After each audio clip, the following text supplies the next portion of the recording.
You ask Tiger to solve. This deals with linear equations with one unknown. The final result is x equals 7. Let's solve it step by step. Group all constants on the right side of the equation. Add 1/2 to both sides.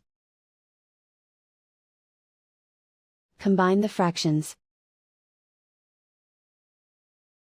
Combine the numerators. Reduce the zero numerator.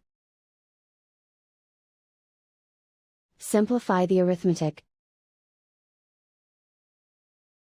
Find the lowest common denominator. Multiply the denominators. Multiply the numerators. Combine the fractions. Combine the numerators.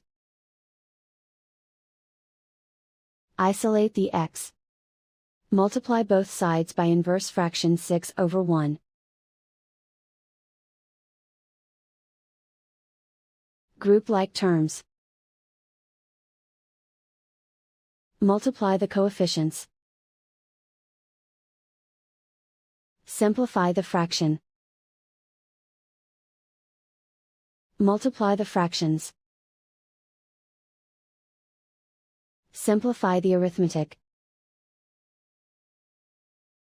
And so the final result is x equals 7.